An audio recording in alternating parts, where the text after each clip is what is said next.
Break नंतर तुमचं पुन्हा एकदा स्वागत। महाराष्ट्राच्या सत्तेचा सारीपाट अतिशय चुरशीचा होतोय किंवा तो रंगतदार होतोय आणि या सगळ्यामध्ये हे सगळे आमदार गुवाहाटीमध्ये बसलेत आणि या सगळ्या आमदारांमध्ये सातत्याने भर पडतीये आणि आता भर पडतीये दादा भुसे राज्याचे कृषी मंत्री आणि माजी वनमंत्री संजय राठोड यांची। कारण दादा भुसे आणि संजय राठोड हे सुरत विमानतळावरती पोहोचलेत असं कळतंय।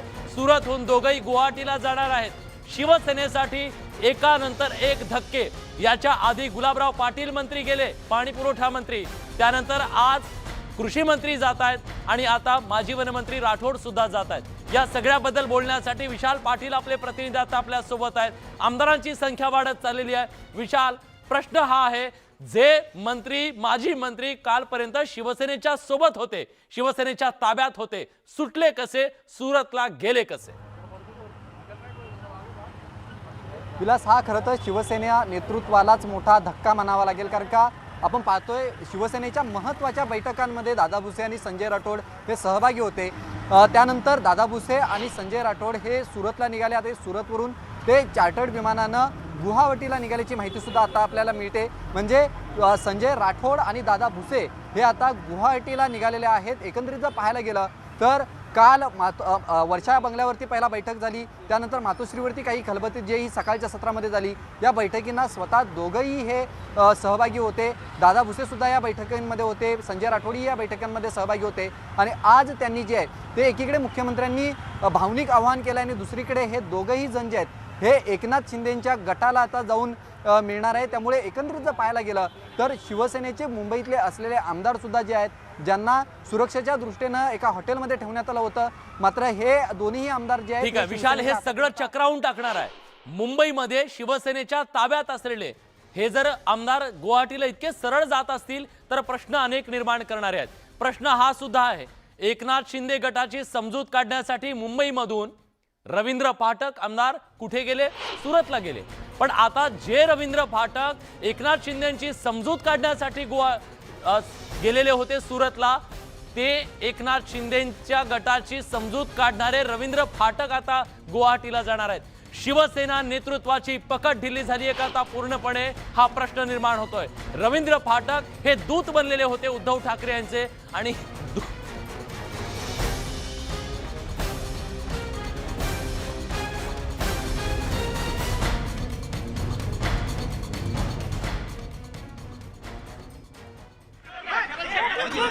थोड़ा मागे ना, खाली खाली बस मला बस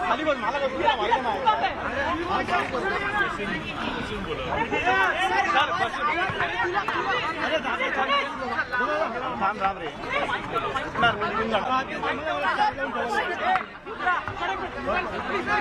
आज तू बस का, मी खाली बस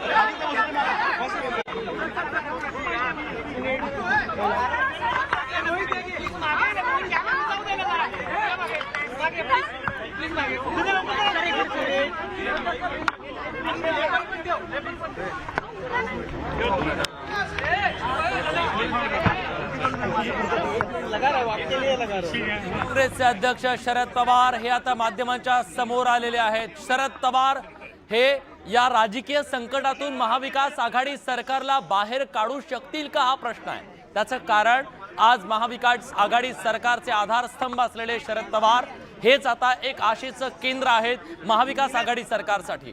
शिवसेनेतलं अभूतपूर्व असं राजकीय बंड आणि त्या बंडाच्या नंतर शिवसेनेला कानमंत्र देऊन शरद पवार नेमकी काय भूमिका घेतात हे पाहणं महत्त्वाचं असेल। कारण गेल्या 3 दिवसांच्या सगळ्या परिस्थितीमध्ये शरद पवार पत्रकारांच्या समोर दुसऱ्यांदा आलेले आहेत आणि आता ते राष्ट्रवादी काँग्रेसची काही भूमिका जाहीर करतात का हे पाहणं महत्त्वाचं आहे। संपूर्ण महाराष्ट्राची नाही, देशाची नजर आहे शरद पवार यांच्या भूमिकेकडे।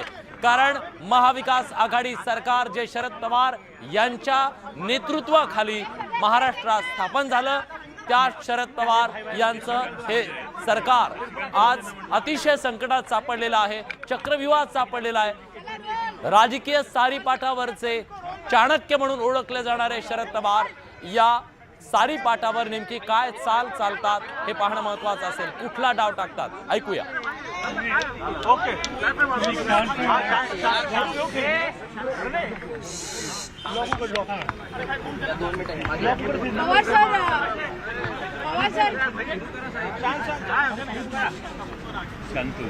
पवार सर सांगू शकाल की जे नाट्य सुरू आहे महाविकास आघाडी स्थापन करण्यात आपण महत्वाची भूमिका बजावली, पण आता जे बंड आलंय त्यामुळे वाटतंय का की सरकार धोक्यात आलेलं आहे आणि 2.5 वर्षातच महाविकास आघाडीचा जो प्रयोग आहे तो फसलाय? आता 2.5 वर्ष महाविकास आघाडीने उत्तम कारभार केला, अनेक महत्त्वाचे निर्णय घेतले. कोरोनासारखं एक राष्ट्रीय संकट असताना त्या संकटावर मात करण्याच्यासाठी आरोग्य खात्याने उत्तम काम केलं. हे सगळं बघितल्याच्या नंतर हा प्रयोग फसला आहे असं म्हणलं याचा अर्थ राजकीय अज्ञान आहे. सर, ज्याप्रमाणे संख्याचं बळ पाहता आता महाविकास आघाडी सरकार अडचणीत आहे, कारण संख्या त्यांच्याकडे जास्त आहे. महाविकास आघाडी अडचणीत आहे हे तर मान्य करता? अडचण असं आहे, प्रसिद्धी माध्यमातून काही गोष्टी पुढे आल्या त्या काही नाकारण्याचं कारण नाही. पण ज्या वेळेला हे विधानसभेचे सभासद महाराष्ट्राच्या बाहेर गेले ते इथं आल्याच्या नंतर माझी खात्री आहे की ते ज्या पद्धतीनं त्याला नेलं गेलं त्याची वस्तुस्थिती ही लोकांना सांगतील आणि इथं आल्याच्या नंतर आपण अजूनही शिवसेनेच्या बरोबर हे स्पष्ट करतील आणि बहुमत कोणाचं आहे हे सिद्ध होईल. सर, तुम्ही देखील अशा पद्धतीने परिस्थिती आधी हाताळली थांबा, तुम्ही मगाशी प्रश्न विचारला, बाकीच्या पवार साहब जिस तरीके से शिवसेना के 50 विधायक क्लेम किए जा रहे हैं कि अब शिंदे ग्रुप के साथ हो गए हैं और सरकार माइनॉरिटी में हो गई है और इस्तीफा देना चाहिए. सरकार माइनॉरिटी में है या नहीं ये एस्टेब्लिश करने का रास्ता विधानसभा है. विधानसभा में जब फ्लोर टेस्ट हो जाएगी तो पता लगेगा कि ये सरकार मेजॉरिटी में है. काल ज्याप्रमाणे आपण मुख्यमंत्री उद्धव ठाकरे यांची भेट घेतली, आणि त्यांनी वर्षा सोडलं, त्याच्यानंतर हे वाटायला लागलं की कुठे ना कुठे सरकार मात्र मोठ्या प्रमाणात अडचणीत आहे. तरी आपण हे होप पकडत आहेत की सरकार जे आहे ते अजूनही आपल्या संकटातून मात करू अशा प्रकारची भूमिका आपण मांडत आहोत. असं की तुमचा प्रश्न बरोबर आहे, पण अशी स्थिती याच्यापूर्वी मी महाराष्ट्रात अनेकदा बघितली आणि त्याच्यातून माझं असेसमेंट असं आहे की या परिस्थितीतून मात करून हे सरकार बहुमत सिद्ध करेल आणि उद्धव ठाकरे यांच्या नेतृत्वाखालचं सरकार चालू आहे हे संबंध देशाला कळेल. सर, आप लड़ने की बात कर रहे हैं, लेकिन संजय राउत कह रहे हैं कि हम एमबीए से बाहर निकल आएंगे अगर सारे विधायक वापस महाराष्ट्र लौटे. बात ऐसी है कि जो लोग बाहर गए वहाँ के उनके नेता हैं, उनका कहना है कि वहाँ ये आघाड़ी में हम गए और वहाँ कांग्रेस राष्ट्रवादी इन पार्टी के खिलाफ हमारे मन में एक तरह की नाराजगी है. ये बात उन्होंने कही, इसीलिए संजय राउत ने जवाब दिया आपका यही कहना है तो यहाँ आके कहो, हमारे सामने कहो, और आवश्यकता हो तो हम बाहर फिरने के लिए भी तैयार हैं. मगर ये आसाम में बैठकर नहीं, ये यहाँ आकर कहने की उन्होंने स्थिति दिखानी चाहिए. और यही बात कल उद्धव ठाकरे जी ने बताई. क्या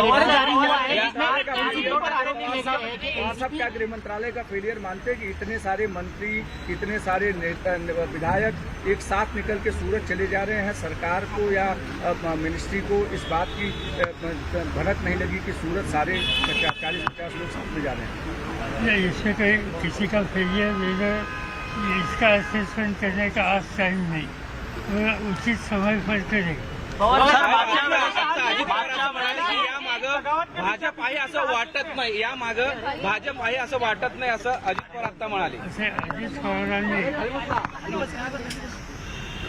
महाराष्ट्राची मुंबईची स्थिती आहे ते पाहून त्यांनी हे विधान केलेलं असावं. इथं प्रत्यक्ष लोक हलवणं आणि हे ऑपरेशन करणं याच्यामध्ये आज श्री एकनाथ शिंदे आणि त्यांचे सहकारी दिसत आहेत. पण अजित पवारांना इतकी स्थानिक माहिती जरूर आहे, परंतु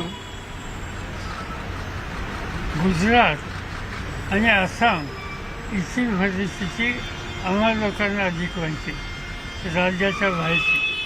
आणि याला एकच उदाहरण मी सांगू इच्छितो की आत्ता मी टेलिव्हिजनवर एकनाथ शिंदे यांचा एक इंटरव्ह्यू पाहिला आणि त्याच्यामध्ये त्यांनी असं स्टेटमेंट केलं आहे की आम्हाला एका राष्ट्रीय पक्षाचा पाठिंबा आहे, एका राष्ट्रीय पक्षाचा. माझ्याकडे देशातल्या सगळ्या पक्षांची यादी आहे आणि या यादीमध्ये देशामध्ये राष्ट्रीय पक्ष कोण? एक भाजप, दोन मायावती, तीन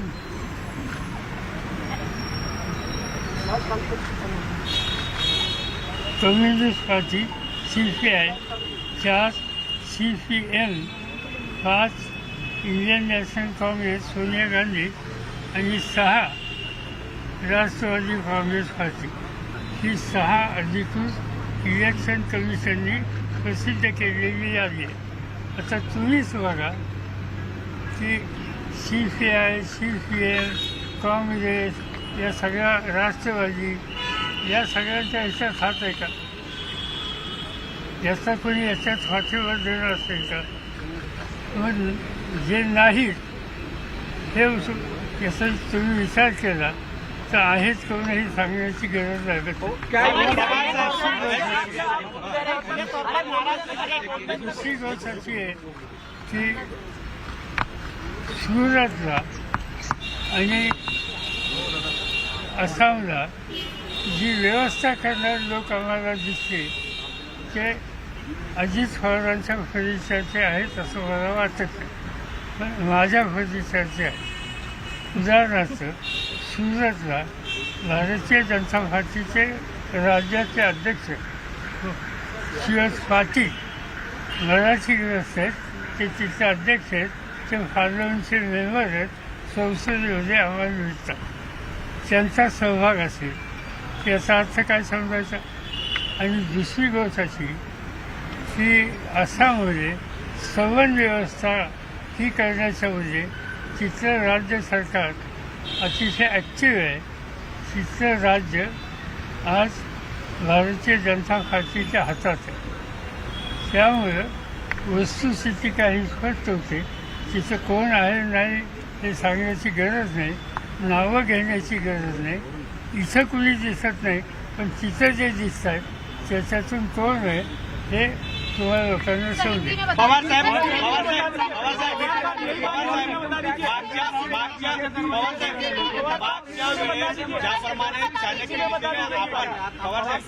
मागच्या वेळेस ज्याप्रमाणे चाणक्य नीतीने आपण भारतीय जनता पक्षाच्या राज्यातून आपले आमदार खिचून आणले होते, यावेळेस मात्र भारतीय जनता पक्षाच्याच याच्यामध्ये याच्यामध्ये आमदार आहेत. यावेळी ही फार मोठी अडचण वाटत आहे. त्यामुळे आपण अशा प्रकारचं भाष्य करताय की आपल्याला आपल्या बाजूने येतील आमदार. असं त्यांना इथं यावं लागेल, इथं गव्हर्नरच्या फिरतही यावं लागेल, ते विधानसभेतही यावं लागेल. तर विधानसभेच्या प्रांगणात आल्याच्या नंतर मला माहिती नाही की आसाम आणि गुजरातमध्ये भारतीय जनता पार्टीचे नेते इथे येऊन त्यांना मार्गदर्शन करू शकतात. हे सगळं जे काही घडलंय याला कोण जबाबदार आहे असं तुम्हाला वाटतं? कारण एक पत्र तिकडच्या आमदाराकडून जारी झालंय ज्याच्यामध्ये अनेक तक्रारी आहेत की निधी जो आहे तो फक्त राष्ट्रवादीच्या नेत्यांना मिळत होता असं सुद्धा त्यांनी म्हटलं. ही वस्तुस्थिती नाही, हे असत्यावर आधारित स्टेटमेंट केलेलं आहे. आणि त्यांनी जो निकाल घेतलेला आहे तो निकाल अँटी डिफेक्शन कायद्याच्या विरुद्ध आहे आणि त्याचे परिणाम त्यांना भोगावे लागतील. आणि त्याशिवाय त्यांच्या मतदारसंघात सुद्धा त्याची प्रतिक्रिया येईल. आणि म्हणून हे उदाहरण त्यांनी दिलेलं आहे, यापेक्षा दुसरं काही नाही. मला आठवत आहे किंवा ज्यावेळेस छगन भुजबळ हे काँग्रेसमध्ये आले दुसऱ्या सेनेत आणि त्याच्यानंतर त्यांच्यावर एकंदर त्याची 12-16 लोक होते. निवडणुका झाल्या. निवडणुकीमध्ये एक सोडला तर बाकी सगळ्यांचा पराभव झाला. हा पूर्वीचा अनुभव हा महाराष्ट्राचा आहे आणि त्यामुळे ही स्थिती जे लोक आता आसामला गेलेले आहेत त्यांच्याबद्दल होण्याची शक्यता नाकारता येत नाही आणि त्यासाठी आपल्या मतदारांना काहीतरी सांगावं, काहीतरी निमित्त करावं म्हणून निधी किंवा तत्सम हा विषय या ठिकाणी काढला आहे. बाकी याला काही अर्थ नाही. बगावत के पीछे क्या आप बीजेपी की साजिश देख रहे हैं? जिस तरीके से हिंदू इस बगावत के पीछे आप बीजेपी की साजिश देख रहे हैं? शिवसेना में जो बगावत हुई है, मैंने जवाब दिया. आप हिंदी में बताइए. हिंदी में आप हिंदी में बताइए. ये मराठी में बोला, आपने हिंदी में बताइए. कंपल्सन नहीं कर सकते. आप मुझे कौन से लैंग्वेज में बोलना ये कंपल्सन नहीं कर सकते. जे आमदार गेलेले आहेत बंडखोरांमध्ये बरीच मोठी यादी आहे. त्याच्यामध्ये बहुतेक जणांची केंद्रीय तपास यंत्रणेकडून यादी चौकशी झाली होती. याच दबावामुळे कुठेतरी ते गेल्याचं कळतंय का? असं की ते एकदम निष्कर्ष काढणं हे योग्य नाही. त्याची मला ऑथेंटिक माहिती नाही. पण ही गोष्ट खरी आहे.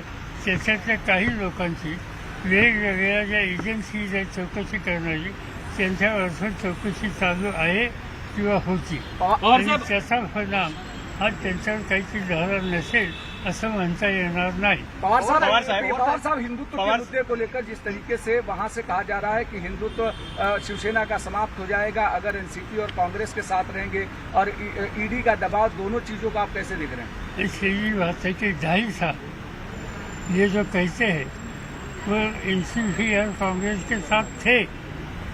2.5 साल यानी 1 दिन 2 दिन 4 दिन में. और ये 2.5 साल में जब हुकूमत हाथ में लेने के लिए उनको मौका मिला तब इसमें शामिल हो गए. तब उनके हिंदुत्व का सारा इशू इनके मन में कभी आया नहीं. ये एक एक्सक्यूज है, दूसरा कुछ नहीं. पवार साहेब आपण उद्धव ठाकरे ये एजेंसी है इसका कहीं इस्तेमाल हो रहा है ये बात सबको मालूम है. पवार साहेब आपण उद्धव ठाकरेंना भेटायला गेला आहे. इकडे जायचं गाडी इथे लावून आपण उद्धव ठाकरेजींना भेटायला गेले होते आणि सर नीचे यांनी आताच स्पष्ट केलेलं आहे की हे आमदार जेव्हा मुंबईत येतील, महाराष्ट्रात येतील आणि विश्वासदर्शक ठरावाला सामोरं जातील तेव्हा परिस्थिती वेगळी असेल आणि महाविकास आघाडी सरकार हे मजबूत आहे. हे सरकार कोसळणार नाही. राज्यात अनेकदा अशी स्थिती निर्माण झालेली आहे आणि आता जी परिस्थिती निर्माण झालेली आहे ही परिस्थिती बदलली जाईल.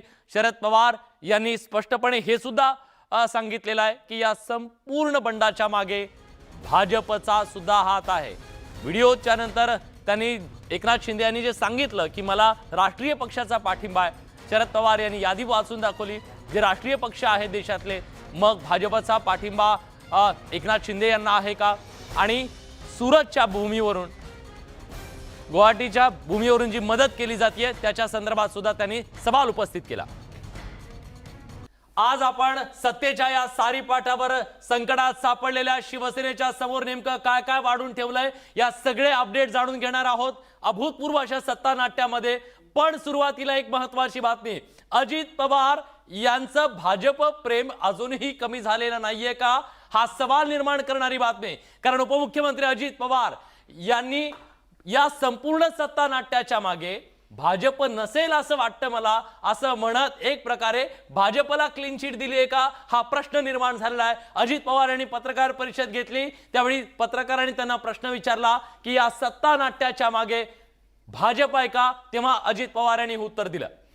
अजित पवार यांनी नेमकं काय म्हटलं ते आपण पाहणार आहोत. पण अजित पवार यांनी राष्ट्रवादी काँग्रेसची सुद्धा भूमिका स्पष्ट केली. राष्ट्रवादी काँग्रेसची बैठक शरद पवार यांच्या अध्यक्षतेखाली झाली आणि उद्धव ठाकरे यांच्या पाठीशी उभं राहण्याचा निर्धार यावेळेला राष्ट्रवादी काँग्रेसच्या बैठकीत करण्यात आला. म्हणूनच अजित पवार यांनी क्लीन चिट दिली का भाजपला हा सवाल निर्माण झालेला आहे. या घडीची सगळ्यात महत्त्वाची ब्रेकिंग न्यूज आपण बघतोय. अजित पवार यांनी भाजपला क्लीन चिट दिलेली आहे का? अजित पवारांकडून जे वक्तव्य करण्यात आलेलं आहे हे वक्तव्य अतिशय महत्वाचं आहे मिलिंद सर, कारण या सगळ्याच्या मागे शरद पवार असं म्हणतायत की भाजप आहे. सुरतमध्ये जे झालं, जे लॉजिस्टिक सपोर्ट आहे तो भाजपचा आहे. गुवाहाटी भाजपच्या राज्यांमध्ये जाऊन हे सगळं सत्तानाट्य सुरू आहे. पण अजित पवार यांना वाटत नाहीये की याच्या मागे भाजप आहे. काय म्हणाल? आणि यात आणखीन गमतीचा भाग असा की या सगळ्याबद्दल राष्ट्रवादी काँग्रेसचे अध्यक्ष शरद पवार यांनी सुद्धा एक स्पष्टीकरण देण्याचा प्रयत्न केलाय.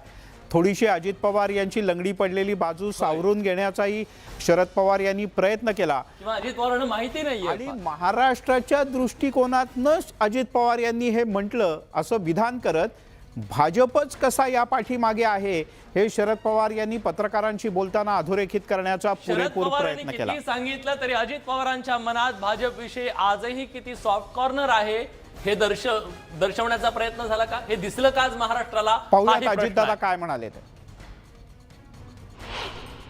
सगळ्याच्या पाठी आपल्याला वाटतं का की कुठेतरी भाजपचा हात आहे किंवा काय असं झालं नेते जाऊन त्यांना भेटतायत, विशेषतः हॉटेलमध्ये आहेत भाजप शासित राज्य आहे. येताना पण त्यांनीच विमानाचं अरेंजमेंट केलं, ते सगळं प्रवासाचं अरेंजमेंट केलं असं समोर येतंय. आताच्या घडीला कुठलाही भाजपचा मोठा नेता किंवा मोठा चेहरा तिथं येऊन काही करतोय अजून आता तरी दिसत नाही. ही वस्तुस्थिती आहे. त्यामुळे शिंदे यांच्या या बंडामागे थेट भाजपचा हात नाही असं अजित पवार यांनी सूचित केलं. त्याच्यात दोन हेतू साध्य झाले. एक, अजित पवार यांनी स्वतःची बाजू सुद्धा सेफ केली आणि त्यांनी अप्रत्यक्षपणे माहित नाही बुवा असंही सूचित करण्याचा प्रयत्न केला. निश्चितच. पण या सगळ्याच्या दरम्यान शरद पवार यांनी मात्र अजित पवार यांची बाजू सावरून घेण्याचा प्रयत्न केलेला दिसला. पण तिकडे एक गोष्ट स्पष्ट होतीये, एकनाथ शिंदे जो गट आहे तो अतिशय आक्रमक होतोय. एकानंतर एक ते चाल अतिशय सावधपणे चालतायत. बघा, गोगावले यांना त्यांनी पहिल्यांदा प्रतोद नियुक्त केलं. प्रतोद नियुक्त करत असताना हे जे बंडखोर सगळे आमदार आहेत यांचं बोलणं अतिशय महत्वाचं आहे. सरनाईक आहेत, एकनाथ शिंदे समोर आहेत आणि तेव्हा त्यांच्या बोलण्यामध्ये एक खदखद सुद्धा दिसतेय. ही खदखद आहे शिवसेनेच्या आधीच्या प्रतोदांबद्दलची, म्हणजे सुनील प्रभूंच्या बद्दलची. आणि सुनील प्रभू यांचं स्पष्टपणे नाव घेत ठाण्याचे आमदार प्रताप सरनाईक यांनी असं म्हटलंय की आता यांना काढून टाका प्रतोद पदावरून, आणि त्यांनी आपला रागही स्पष्टपणे व्यक्त केलाय.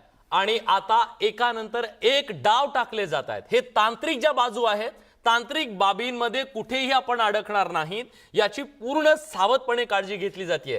तोपर्यंत एकनाथ शिंदे आणि त्यांच्या समर्थकांनी पत्र तयार केलं नाही जोपर्यंत 38 पेक्षा जास्त आमदार प्रत्यक्षात गुवाहाटीमध्ये पोहोचले नव्हते. आता 38 पेक्षा जास्त आमदार गुवाहाटीमध्ये पोहोचतात. आणखी 2 आमदार रस्त्यात आहेत, जे साधारण पुढच्या 1 तास ते 1.5 तासात गुवाहाटीत पोहोचतील. आणि त्यानंतर अंतिम पत्र विधानसभेचे जे उपाध्यक्ष आहेत नरहरी झिरवळ त्यांच्याकडे रवाना होईल आणि त्यांची वेळ मागितली जाईल. निश्चितच. त्यामुळे पुढचा डाव टाकला जाईल. शिवसेनेचे मुंबईतले आमदार फुटल्यानंतर आता काँग्रेस आणि राष्ट्रवादीनं विरोधी पक्षात बसण्याची कुठेतरी मानसिक तयारी केली आहे का? शिवसेनेच्या बालेकिल्ल्यातील या सगळ्या परिस्थितीमुळे आता अनेक प्रश्न निर्माण झालेले आहेत. बघूया या संदर्भातला हा खास रिपोर्ट.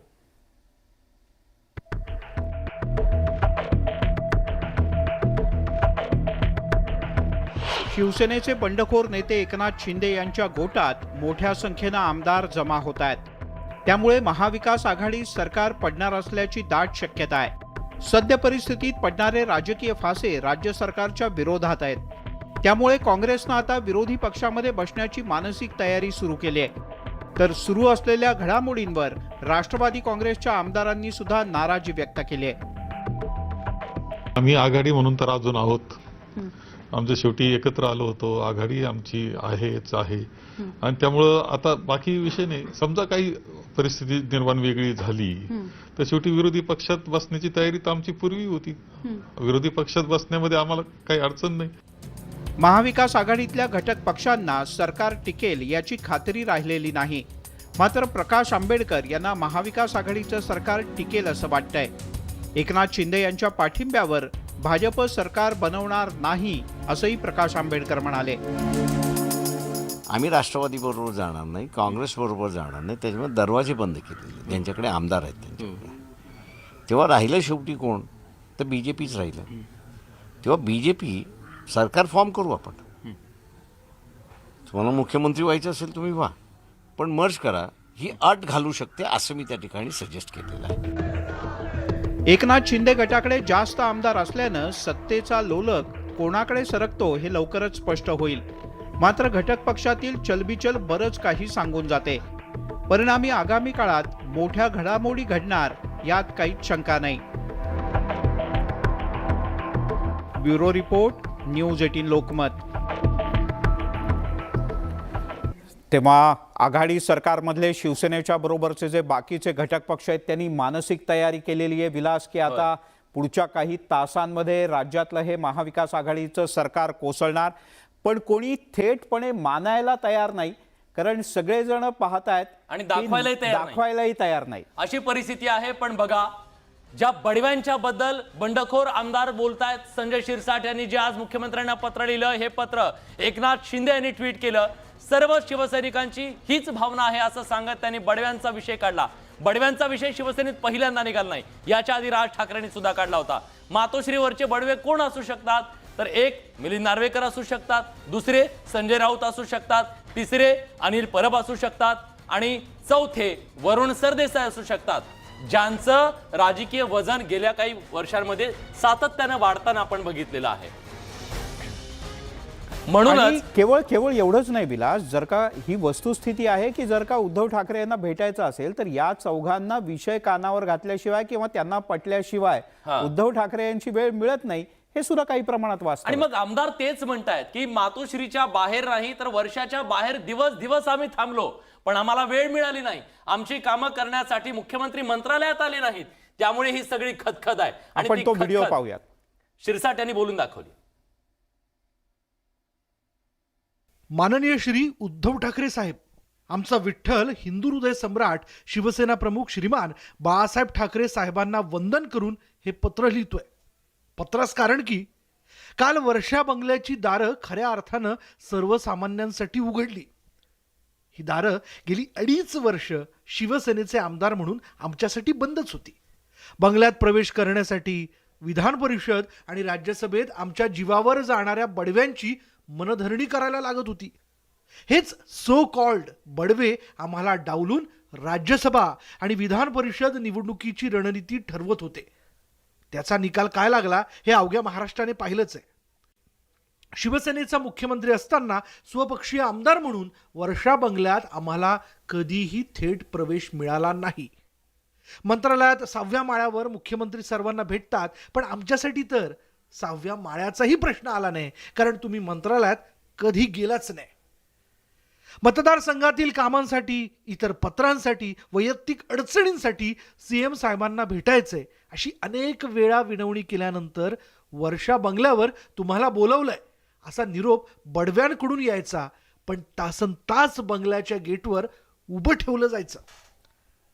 बडव्यांना अनेक वेळा फोन केला तर बडवे फोन रिसीव्ह करत नसायचे. शेवटी कंटाळून आम्ही निघून जायचो. हिंदुत्व, अयोध्या, राम मंदिर हे मुद्दे शिवसेनेचे आहेत ना. मग आता आदित्य ठाकरे अयोध्येला गेले तेव्हा आम्हाला अयोध्येला जाण्यापासून तुम्ही का रोखलं? तुम्ही स्वतः फोन करून अनेक आमदारांना अयोध्येला जाऊ नका असं सांगितलं. आम्ही मुंबई विमानतळावर चेक इन केलेलं लगेज परत घेतलं आणि आपलं घर गाठलं. राज्यसभा निवडणुकीत शिवसेनेचं एकही मत फुटलं नव्हतं, मग विधान परिषद निवडणुकीच्या तोंडावर आमच्यावर इतका अविश्वास का दाखवला? आम्हाला रामलल्लाचं दर्शन का घेऊ दिलं गेलं नाही? साहेब, जेव्हा आम्हाला वर्षावर प्रवेश मिळत नव्हता तेव्हा आमचे खरे विरोधक काँग्रेस राष्ट्रवादीचे लोक तुम्हाला नियमित भेटत होते, मतदारसंघातली कामं करत होते, निधी मिळालेली पत्र नाचवत होते, भूमिपूजन आणि उद्घाटन करत होते, तुमच्यासोबत काढलेले फोटो सोशल मीडियावर व्हायरल करत होते. या सर्व कठीण प्रसंगात शिवसेनेचं, माननीय बाळासाहेबांचं, धर्मवीर आनंद दिघे साहेबांचं हिंदुत्व जपणाऱ्या एकनाथ शिंदे साहेबांनी आम्हाला मोलाची साथ दिली. आमच्या प्रत्येक कठीण प्रसंगात त्यांच्या घराचे दरवाजे आमच्यासाठी उघडे होते.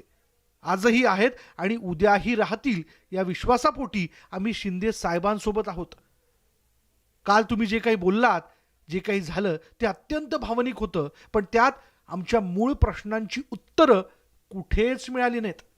त्यामुळे आमच्या या भावना तुमच्यापर्यंत पोहोचवणारं हे भावनिक पत्र लिहावं लागलं. कळावे, लोभ असावा. संजय शिरसाट. याच्यात विलास एक आहे, ह्याला असं म्हणता येईल की भावनिक आवाहनाला भावनिक आवाहनानं उत्तर.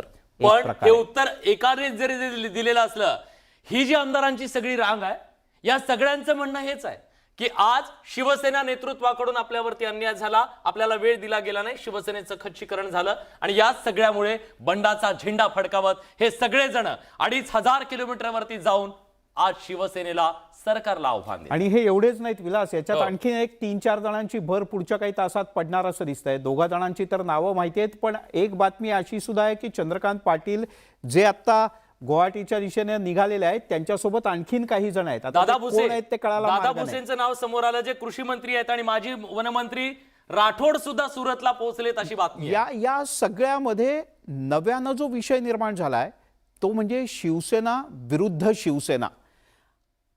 अशा करता, कारण मूळ पक्ष शिवसेना राज्यात तसाच राहील, पण विधिमंडळाचा जर का विचार केला तर आमचा गट हा शिवसेना, अशाच प्रकारचा दावा एकनाथ शिंदे यांच्याकडून करण्यात येईल. निश्चितच. त्यामुळे मूळ शिवसेना कुठली आणि शिंदेंचा गट हाच शिवसेना आहे का, यावर पुढच्या काही तासात निश्चित मोठा खल रंगेल. त्याचं कारण आहे ही स्ट्रेंथ.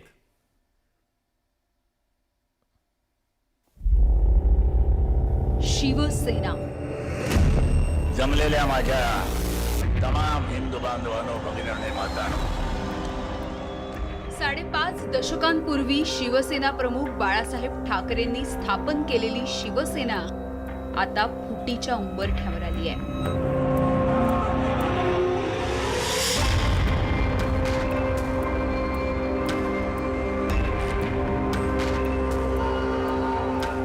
सार्वजनिक बांधकाम मंत्री एकनाथ शिंदे यांच्या बंडामुळे शिवसेनेचा वाघ घायाळ झालाय. खरं तर गेल्या 56 वर्षात शिवसेना म्हणजे ठाकरे आणि ठाकरे म्हणजे शिवसेना हे जणू समीकरण बनलंय. पण आता बंडखोर शिंदे गटानं शिवसेनेवर हक्क सांगायला सुरुवात केली आहे. कारण गुवाहाटीतल्या शिंदे गटाकडे आमदारांची संख्या सतत वाढतेय. त्यामुळे आपलीच शिवसेना खरी असल्याचा दावा या शिवसेनेच्या शिंदे गटाकडून केला जातोय. विधानसभेतील बलाबल बघता विधानसभेत शिवसेनेचे एकूण 55 आमदार आहेत. त्यापैकी 2/3 पेक्षा अधिक आमदार आपल्या सोबत असल्याचा दावा शिंदे गटाकडून केला जातोय. घटना तज्ज्ञांच्या म्हणण्यानुसार शिंदे गटानं 37 आमदारांचा आकडा गाठला तर ते शिवसेनेवर आपला हक्क सांगू शकतात. मात्र त्यांच्या गटाला विधानसभा अध्यक्षांकडून मान्यता मिळण्याची आवश्यकता आहे. आता शिवसेना इथे जो पक्ष आहे तोच शिवसेना हा पक्ष आहे. आसाममध्ये जे गेलेले आहेत तिथून त्यांना नवीन पक्ष आमचा आहे असा दावा करता येत नाही. त्याच्यासाठी त्यांना इलेक्शन कमिशन समोर जावं लागेल. इलेक्शन कमिशनला सुपरिंटेंडंट्स कंट्रोल अँड डायरेक्शन हा पूर्ण अधिकार दिलेला आहे. राजकीय पक्षांचं रेकग्निशन त्यांच्या हातात असतं. राजकीय पक्षांना चिन्ह कुठलं द्यायचं हे त्यांच्या हातात असतं. त्यामुळे त्यांच्या समोर जाऊन त्यांना सिद्ध करावं लागेल की हा फुटलेला गट जो आहे याच्यामध्ये 2/3 लोक आहेत आणि त्यामुळे आम्ही खरा शिवसेना हा पक्ष आहोत हे त्यांनी सिद्ध करू शकले तर त्यांना हे चिन्ह मिळेल. बंडखोरीनंतर शिवसेना आणि शिंदे यांच्या गटात शह-काटशाहचं राजकारण सुरू झालंय. शिंदे गट गुजरातला गेल्यानंतर शिवसेनेनं एकनाथ शिंदेंऐवजी अजय चौधरींची गटनेतेपदी नियुक्ती केली होती. याला प्रत्युत्तर म्हणून शिंदे गटानं सुनील प्रभू यांच्याऐवजी भरत गोगावले यांची प्रमुख प्रतोदपदी नियुक्ती केली. तसं पत्र शिंदे गटाकडून विधान परिषदेचे उपाध्यक्ष नरहरी झिरवळ यांना देण्यात आलं. त्यामुळे आगामी काळात शिवसेनेतील अंतर्गत संघर्ष आणखी चिघळण्याची शक्यता नाकारता येत नाही.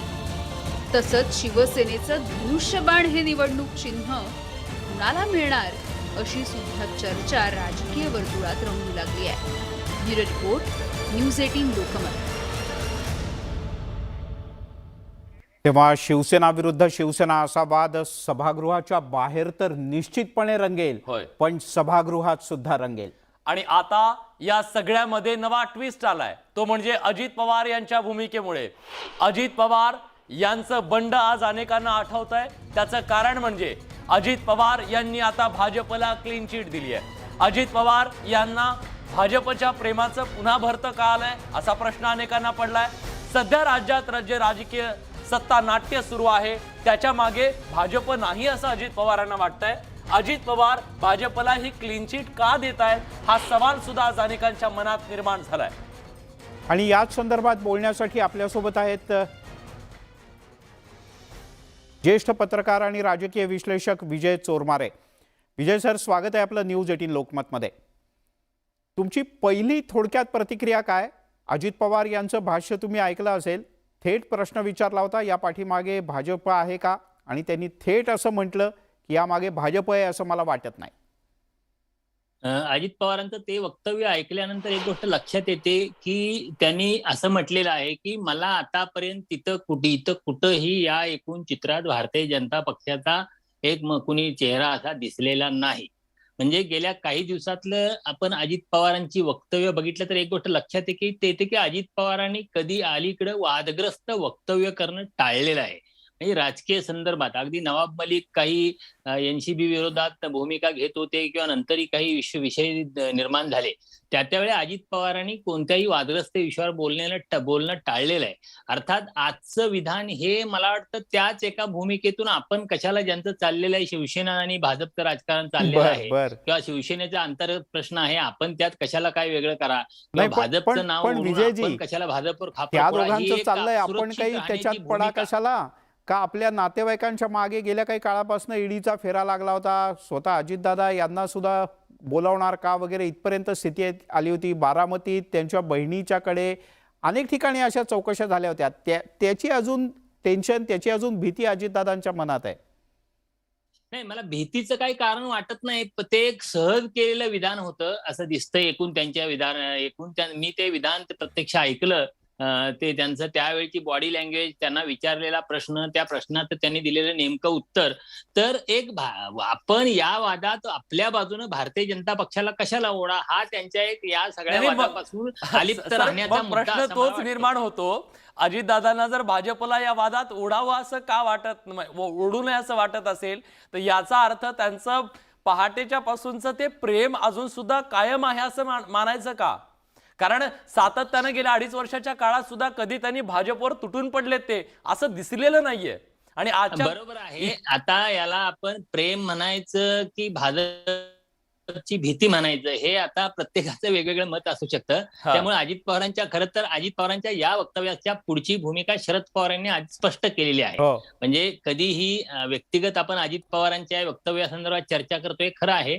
अर्थात मी आता म्हणलं त्याप्रमाणे हे भाजप बद्दलचं प्रेम आहे की भाजपची भीती आहे, हे ज्याचं त्याचं वेगळं मत असू शकेल. पण मला वाटतं शरद पवार यांनी त्या संदर्भातली आपली भूमिका अतिशय स्पष्टपणे सांगितलेली आहे आणि या सगळ्याच्या पाठीमागे भारतीय जनता पक्ष आहे हे त्यांनी स्पष्ट केलंय. त्यामुळे मला वाटतं अजित पवार यांची भूमिका काही असलेली राष्ट्रवादी काँग्रेसनं या सगळ्या संदर्भातली, कारण पक्षाचे अध्यक्ष, राष्ट्रीय अध्यक्ष शरद पवार आहेत आणि शरद पवार यांनी जी भूमिका मांडलेली आहे ती मला वाटतं राष्ट्रवादी काँग्रेस पक्षाची अंतिम आणि फायनल भूमिका आहे आणि त्यांच्या मतानुसार इथं भारतीय जनता पक्षाचंच हे सगळं षडयंत्र आहे. ठीक आहे विजयजी, पण यातून आणखीनही काही प्रश्न शिल्लक राहतात. म्हणजे आज चहाच्या टपरीवर उभे असलेली 2 व्यक्ती सुद्धा बोलताना सहजपणे म्हणतात की याच्या पाठीमागे कोणाचा हात आहे हे माहिती आहे. त्याच्यामुळे अजितदादा, जर का टपरीवरच्या चहा पिणाऱ्या दोघांना हे कळतं तर अजितदादांना का कळत नाही किंवा त्यांना सांगायचं का नाही, हेही आम्हाला तुमच्याकडनं जाणून घ्यायचं आहे. आणि हेही जाणून घ्यायचं आहे की राष्ट्रवादी काँग्रेसचे आमदार जर शरद पवार यांना सांगतायत की आपण भाजप सोबत जायला हवं, हातचा राखून ठेवला जातोय का? एक छोटासा ब्रेक घेऊया, कुठे जाऊ नका, पहा फक्त न्यूज 18. ब्रेक नंतर आपल्या सगळ्यांचं पुन्हा एकदा स्वागत.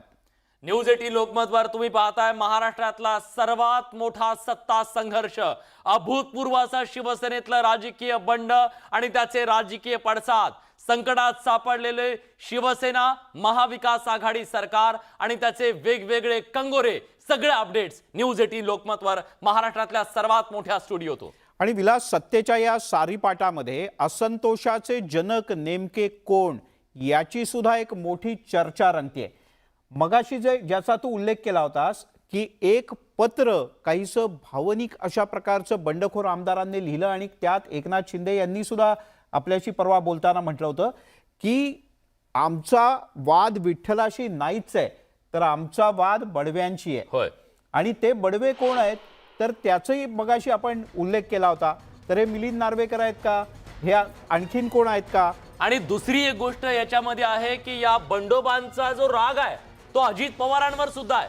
कारण अजित पवार यांच्याकडे राज्यातल्या तिजोरीच्या चाव्या आहेत आणि या तिजोरीच्या चाव्या शिवसेनेचं खच्चीकरण करण्यासाठी, राष्ट्रवादी काँग्रेसला शक्ती देण्यासाठी वापरलं गेलं. म्हणून शिवसेनेच्या आमदारांनी मुख्यमंत्री असताना सुद्धा आपल्यावर अन्याय झाला अशी भावना व्यक्त केली आणि अजित पवार यांच्यावर खापर फोडलं. आणि एवढंच नाही तर या बंडखोर आमदारांनी त्यांच्या पत्रात असा स्पष्टपणे उल्लेख केला विलास की जेव्हा राष्ट्रवादीचे आमदार बाहेर पडायचे मुख्यमंत्र्यांना भेटून, तेव्हा दाखवायचे की आमच्या भागातला प्रकल्प मंजूर झाला, त्याला निधी मंजूर झाला आणि आम्ही मात्र मुख्यमंत्र्यांना शिवसेनेचे आमदार असून सुद्धा भेटण्याच्या प्रतीक्षा रांगेतच बसलेलो असायचं. याचंच शल्य, हीच वेदना आणि त्याचा झालेला आज हा उद्रेक आहे का, हा सवाल निर्माण झालाय. आणि म्हणूनच हा प्रश्न विचारला जातोय, असंतोषाचे जनक नेमके कोण आहेत ते?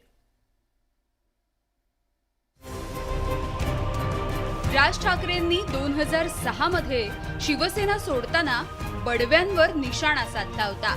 शिवसेना प्रमुख बाळासाहेब ठाकरे यांना भेटू दिलं जात नाही, हीच त्यांची खदखद होती. आता 16 वर्षांनंतर शिवसेनेमध्ये पुन्हा तीच स्थिती कायम आहे का, असाही प्रश्न निर्माण झालाय. याचं कारण म्हणजे बंडखोर आमदार संजय शिरसाट यांनी मुख्यमंत्र्यांना थेट पत्रच लिहिलंय. या पत्रामध्ये त्यांनी तुमच्या आजूबाजूच्या बडव्यांनी कधी आम्हाला भेटूच दिलं नाही अशी खंत व्यक्त केली आहे. काल पहिल्यांदाच वर्षाची दारं उघडलेली दिसली. गेली 2.5 वर्ष आमच्यासाठी ती बंद होती, असं सुद्धा या पत्रामध्ये लिहिण्यात आलंय. तर अपक्ष आमदार देवेंद्र भुयार यांनी सुद्धा आमचा विठ्ठल चांगला आहे, मात्र अवतीभोवतीचे बडवे मुख्यमंत्र्यांना भेटू देत नाहीत असा निशाणा साधला. मुख्यमंत्री उद्धव ठाकरे यांनी त्यांच्या अवतीभोवतीचं वातावरण आणि माणसं लवकरात लवकर बदलण्याची गरज आहे, असं सुद्धा भुयार म्हणालेत. साहेब, दरवेळेला निधीसाठी सुद्धा आम्ही तुम्हाला किती वेळा बोललो. तुमच्या कार्यालयातून अनेक फोन यायचे. आजही तपासून पहा की एकेका आमदाराचे 50-50 पत्र तिथं असतील. नाही झाली साहेब त्याच्यावर कारवाई, काहीच नाही मिळाला आम्हाला निधी. तुमचं एक होतं की तुमचा एक स्वभाव येतो, तो तुमची दोष नाही. मला बदली आणि या निधीबद्दल बोलू नका. कशाबद्दल बोलायचं? खरं म्हणजे मुख्यमंत्र्यांभोवती असणारे जे काही 2-4-5 बडवे आहे, या बडव्यांनी मुख्यमंत्री मोदींना बदनाम केला आणि त्याच बडव्यांचं आता प्लॅनिंग आहे की मातोश्री सुद्धा बदनाम करायची. परंतु मातोश्री पूर्ण तमाम महाराष्ट्रातल्या युवकांचं, जनतेचं श्रद्धास्थान आहे. ती बदनाम होऊ नये म्हणून आमच्यासारख्या कार्यकर्त्याची चिंता वाटते. राज ठाकरेंनी आरोप केला त्यावेळी उद्धव ठाकरेंना बडवे ठरवलं जात होतं. आता उद्धव ठाकरे संजय शिरसाट आणि देवेंद्र भुयार यांच्यासाठी विठ्ठल असून त्यांच्या भोवतीची मंडळी बडवे ठरली आहे. एकनाथ शिंदेंना साथ देणाऱ्या आमदारांचा रोष हा मिलिंद नार्वेकर, अनिल परब, संजय राऊत आणि वरुण सरदेसाई यांच्यावर आहे. हे बडवे मुख्यमंत्री उद्धव ठाकरे यांची भेट घेण्यामधले अडसर असल्याचा आरोपच त्यांनी केलाय. त्यावेळेला सन्माननीय हिंदू हृदय सम्राट बाळासाहेब होते आणि जे राजसाहेबांनी वक्तव्य केलेलं ते बाळासाहेबांच्या अनुषंगाने केलेलं. ते असं म्हणाले होते की माझ्या विठ्ठलाला बडव्यांनी घेरलंय आणि माझा वाद हा विठ्ठलाशी नसून बडव्यांशी आहे. तर मला असं वाटतं त्यावेळेला त्यांनी बाळासाहेबांना विठ्ठल असं संबोधलेलं आणि बाकीचे जे होते ते बडवे असं म्हणालेले. आता थोडीशी परिस्थिती अजून वेगळी आहे. म्हणजे त्यावेळेला विठ्ठलाला बडव्यांनी घेतलेलं, आता मला असं वाटतं बडव्यांनाच बडव्यांनी घेतलेलं आहे. अनिल परब यांना मिळणाऱ्या महत्वामुळे विधानसभेत एकनाथ शिंदेंसह इतर आमदारांची मुस्कटदाबी सुरू होती. मिलिंद नार्वेकर हे आमदार आणि मंत्र्यांना मुख्यमंत्री उद्धव ठाकरेंपर्यंत पोहोचूच देत नव्हते, अशी नाराजी आमदारांकडून नेहमीच व्यक्त केली जाते. वरुण सरदेसाई आणि मतदारसंघांमध्ये युवा सेनेकडून होणाऱ्या हस्तक्षेपाला आमदार कंटाळून गेले होते, तर सतत माध्यमांसमोर येऊन प्रतिक्रिया देणारे संजय राऊत यांच्यामुळे पक्षातील इतर नेत्यांना पक्षाची बाजू मांडण्याची संधीच मिळत नव्हती. त्यामुळे बडव्यांच्या चौकटीमुळेच बंड झाल्याचा आरोप आता सगळ्याच बंडखोरांकडून केला जातोय. Bureau report, news 18 Lokmat. त्यामुळे खरंच हे बडवे नेमके कोण कोण आहेत, ते किती आहेत, नाराजी कोणाकोणाबद्दलची कशी आहे, असे अनेक प्रश्न आहेत. आणि याबद्दल बोलण्यासाठी आपल्यासोबत आहेत ज्येष्ठ राजकीय विश्लेषक आणि पत्रकार विजय चोरमारे, आणि आपल्या सोबत आहेत न्यूज 18 लोकमतचे संपादक आशुतोष पाटील सर. आपण थेट त्यांच्याकडे जाऊया. आशुतोष सर, पुन्हा एकदा बडवे समोर आलेले आहेत. विठ्ठल पुन्हा एकदा बडव्यांनी घेरला गेलेला आहे आणि आज त्या सगळ्याचा उद्रेक झालेला आहे. कसा शमवणार हा उद्रेक? शिवसेनेसमोरचा, विठ्ठलासमोरचा सर्वात मोठा प्रश्न आहे. विलास, आपण पाहिलं की काल मुख्यमंत्र्यांनी स्वतः देखील बोलताना असं म्हटलं होतं की माझ्या आजारपणामुळे मला काही वेळ भेटता आलं नाही, पण त्याच्यानंतर काल जेव्हा वर्षा बंगला त्यांनी सोडला आणि ज्या प्रकारे ते लोकांमध्ये मिसळले, खरं म्हणजे आजारपणानंतर त्यांनी हा मेसेज दिला होता की मी आता लोकांना भेटणाऱ्या लोकांमध्ये मिसळणार आहे. पण तोपर्यंत कदाचित त्याला उशीर झाला का असं आता म्हणावं लागेल, कारण जी अपेक्षा इतक्या वर्षांनी सेना सत्तेत आल्यानंतर सेनेचा मुख्यमंत्री झाला असं म्हटल्यानंतर सामान्य शिवसैनिकाची अपेक्षा होती की जी बाळासाहेब जसे प्रत्येक आलेल्याला मातोश्रीवर हजारो सैनिक यायचे आणि त्यांना थेट प्रवेश होता आणि त्यांना बाळासाहेबांशी बोलता यायचं, मधले भिंती मधले अडसर नव्हते. पण आता मुख्यमंत्री झाल्यानंतर साहजिकच मुख्यमंत्री पदाचं एक कोंदण असतं आणि मातोश्री वेगळं आणि वर्षा वेगळं, पण लोकांच्या अपेक्षा वाढलेल्या होत्या आणि त्या अपेक्षांना ते पूर्ण नाही करू शकले असा आरोप आता संजय शिरसाटपासून अनेक जण करतायत. स्वाभाविक आहे, मुख्यमंत्री झाल्यानंतर कामाचा व्याप वाढतो, कामाची व्याप्ती वाढते आणि त्यामुळे सर्वसामान्य शिवसैनिकांना वेळ देता येत नाही. पण इथे तक्रार आमदारांची आहे. जर आमदारांना भेटत नसतील तर काय करायचं? आपण पाहिलं की कोविडचा काळ जेव्हा मुख्यमंत्री झाले उद्धव ठाकरे, तो 2 वर्षाचा काळ इतका टफ होता की या कोविडच्या काळामध्ये त्यांना बऱ्याचदा त्यांना वर्क फ्रॉम होम करावं लागलं आणि यावर विरोधी पक्षांनी कायम टीका केलेली आहे. ह्या सगळ्या गोष्टी आहेत, पण सध्याच्या स्थितीत असंतोषाचे जनक हे काही उद्धव ठाकरे आहेत असं कोणीच म्हणत नाही. ठीक आहे, जरी ते लोकांना भेटू शकले नाहीत, कार्यकर्त्यांना भेटू शकले नाहीत, आमदार पण म्हणतात की आम्हाला रांगेत बसावं लागलं, पण असं कोणी म्हणत नाही की तुमच्यामुळे हे सगळं झालं. आमदार आणि कार्यकर्ते सगळेजण असं म्हणतात की याला मिलिंद नार्वेकर अप्रत्यक्ष जबाबदार आहेत, याला संजय राऊत अप्रत्यक्ष जबाबदार आहेत, निधी न देणारे, कार्यकर्त्यांची कामं न होणं याच्याकरता अजित पवार अप्रत्यक्ष जबाबदार आहेत. तुमच्या दृष्टीने याच्यातला असंतोषाचं जनक कोण आहे? निश्चितच बऱ्याचदा आपण पाहिलं आहे आणि आपल्याला जो फीडबॅक आपल्याच प्रतिनिधींकडून मिळालेला आहे की मंत्रालयामध्ये अजित पवार हे सकाळी 7 पासून संध्याकाळी 7 पर्यंत मंत्रालयात असायचे, प्रत्येकांना भेटायचे आणि अजित पवारांना भेटलं की काम होतं, संजय राऊतांना भेटलं की काम होतं, मिलिंद नार्वेकरांना भेटलं की काम होतं. हा जो संदेश पुढे जात राहिला, कारण अनेकदा फाईल्स क्लिअर करण्यासाठी यांना भेटल्यानंतर काम व्हायचं किंवा काम व्हायचं नाही, अशा दोन्ही प्रकारचे आरोप जे व्हायचे याच्यामध्ये खरंच बऱ्याचदा सत्य असल्याचं आढळून आलं आहे आणि त्यामुळे हा थेट आरोप. पण इतके वेळेस जेव्हा शिवसेनेत होते तेव्हा कधी आरोप हे करू शकले नाही. आज एकनाथ शिंदेंबरोबर गुवाहाटीमध्ये जाऊन अशा प्रकारचे आरोप होत आहेत. मग जर अशा प्रकारचे तुम्हाला जर असंतोष एवढा होता तर 2.5 वर्ष एवढी खतखत त्यांनी का ठेवली?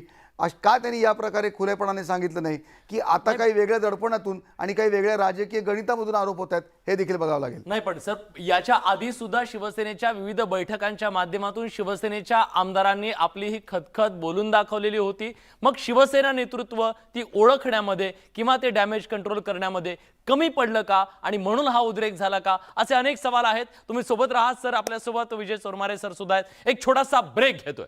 ब्रेक नंतर आपल्या सगळ्यांचं पुन्हा एकदा स्वागत. असंतोषाचे जनक कोण या सत्तेच्या सारीपाटावरचे ते आपण पाहतो आहोत. आपल्यासोबत आहेत ज्येष्ठ राजकीय विश्लेषक आणि पत्रकार विजय चोरमारे आणि न्यूज 18 लोकमतचे संपादक आशुतोष पाटील सर. मी चोरमारे सरांकडे जातोय.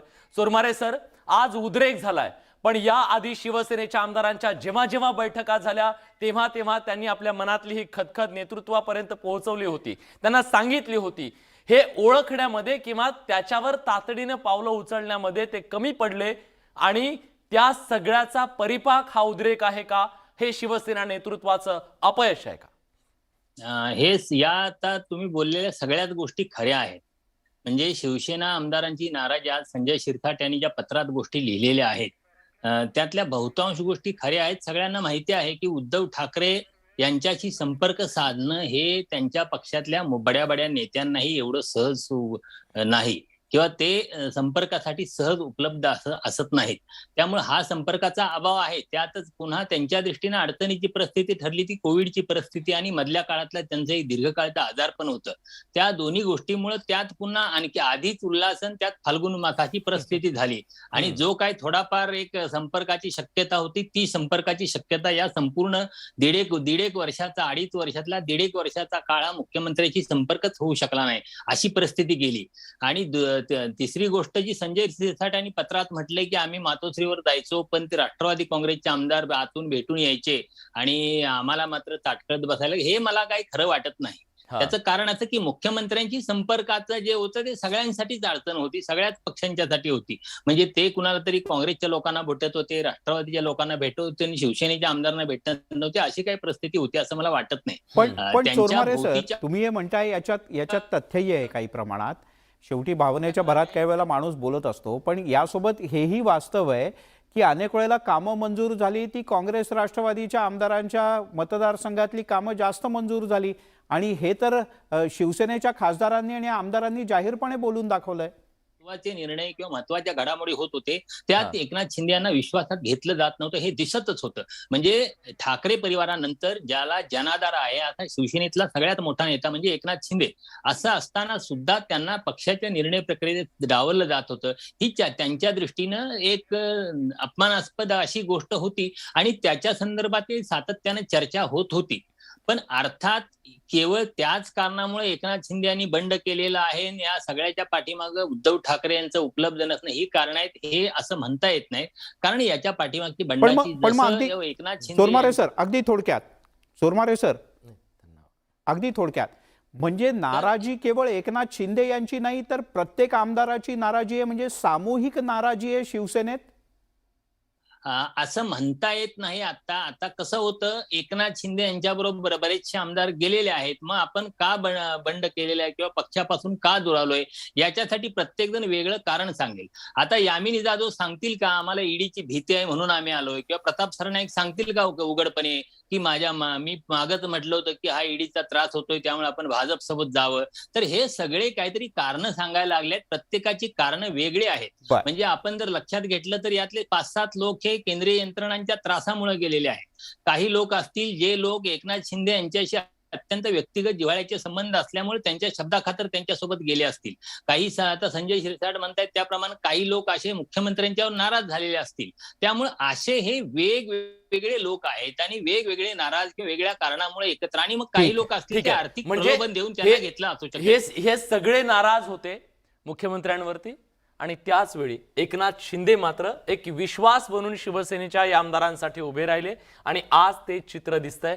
हे चित्र असं आहे, एकनाथ शिंदेच्या नेतृत्वाखाली एवढ्या मोठ्या प्रमाणात आमदारांची ही फौज आज 2,500 किलोमीटरवर उभं राहून शिवसेनेला थेट आव्हान देते. धन्यवाद सर, तुम्ही न्यूज 18 लोकमतशी बोललात त्याबद्दल. तेव्हा या सत्तेच्या सारीपाटावरचा खेळ पुढचे 48 तास सुरू राहणार आहे. राजा कोण होणार अंतिमता आणि वजीर कोण होणार हे कळायला आणखीन काही तासांचा कालावधी लागेल. पण या दरम्यानच्या काळात शिवसेनेतला असंतोष आणि शिवसेनेतला भूकंप हे सुद्धा 48 तासानंतर ठरवेल की शिवसेना कोणाची, उद्धव ठाकरे यांची का शिवसेना एकनाथ शिंदे यांची. आपली नजर असणारा एक छोटासा ब्रेक घेतोय, कुठे जाऊ नका, पहा फक्त न्यूज 18 लोकमत.